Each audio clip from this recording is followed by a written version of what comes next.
భారతదేశ మాజీ ప్రధాని స్వర్గీయ ఇందిరాగాంధీ జయంతి సందర్భంగా హన్మకొండలోని డీసీసీ భవన్లో వారి చిత్రపటానికి పూలమాలలు వేసి నివాళులు ఘటించిన వరంగల్ పశ్చిమ నియోజకవర్గం శాసనసభ్యులు శ్రీ నాయిని రాజేందర్ రెడ్డి, వర్ధన్నపేట నియోజకవర్గం శాసనసభ్యులు శ్రీ కేఆర్ నాగరాజు, శాసనమండలి సభ్యులు శ్రీ బస్వరాజు సారయ్య, వరంగల్ జిల్లా డీసీసీ అధ్యక్షురాలు శ్రీమతి ఎర్రబెల్లి స్వర్ణ.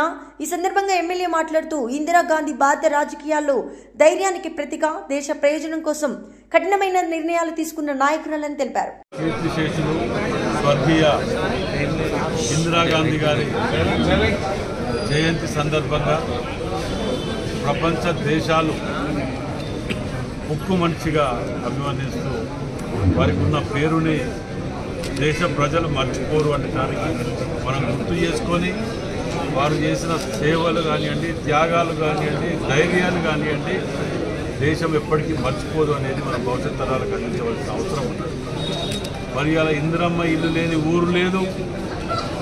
ప్రపంచ దేశాలకు అణుశక్తి కలిగిన భారతదేశం అని చెప్పి ధైర్యంగా తీసుకెట్టినటువంటి ఇందిరాగాంధీ ఎన్నో సంస్కరణలు, రోటీ కప్రా ఔర్ మకాన్ 20 సూత్రాలతోటి పేద ప్రజలకు మనం ఇది చేయాలని చెప్పి పేదవాళ్ళు లేకుండా చెయ్యాలి, ప్రతి ఒక్కరిని ధనవంతులు చేయాలని 20 సూత్రాల పథకాన్ని రూపొందించినటువంటి గొప్ప వ్యక్తి నిజంగా కూడా ఇందిరాగాంధీ. మరి అలా పేదలు, బడుగు బలహీన వర్గాలకు అందుబాటులో ఉండే విధంగా అర్బన్ సీలింగ్ కానివ్వండి, బ్యాంకులు జాతీయత కానివ్వండి, ఎన్నో సంస్కరణలు చేసినటువంటి గొప్ప వ్యక్తి ఇందిరాగాంధీ గారు.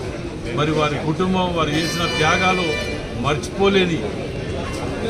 కాబట్టి ఆ కుటుంబంలో ఎవరు కూడా నిజంగా ఎవరు కోసం వెళ్ళలే, దేశం కోసం మధ్యలోనే త్యాగం చేసినటువంటి గొప్ప కుటుంబం.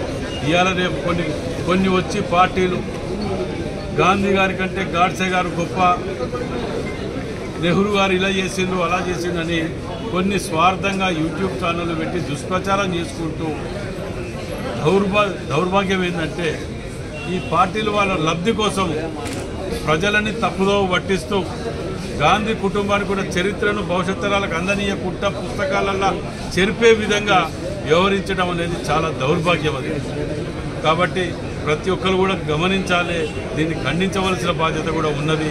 మనం ప్రతి ఒక్కరిని కూడా ఎక్కడైతే చూస్తున్నామో సోషల్ మీడియాలో కానివ్వండి, ఎందులో కానివ్వండి, వారు చేసిన త్యాగాలు చిన్నప్పుడు మన పుస్తకాలలో స్కూళ్ళలో చదువుకోలేదా? మరి అప్పటికిప్పుడు ఎందుకు మార్పు వచ్చింది అంటే అది కేవలం ఒక బీజేపీ, ఒక బీఆర్ఎస్, ఒక స్వార్థ రాజకీయాల గురించి వారి మతతత్వాలు, కులతత్వాలు రెచ్చగొట్టుకుంటూ బీజేపీ పోతుంటే బీఆర్ఎస్ ఇవాళ ప్రాంతీయ తత్వాలు రెచ్చుకుంటూ బీఆర్ఎస్ పోతున్నారు. వాళ్ళ స్వార్థ రాజకీయాల గురించి ప్రజలను కానీ భవిష్యత్ తరాలను చెడగొట్టే విధంగా వ్యవహరిస్తున్నారు. దీన్ని తీవ్రంగా ఖండిస్తున్నామని చెప్పి మనం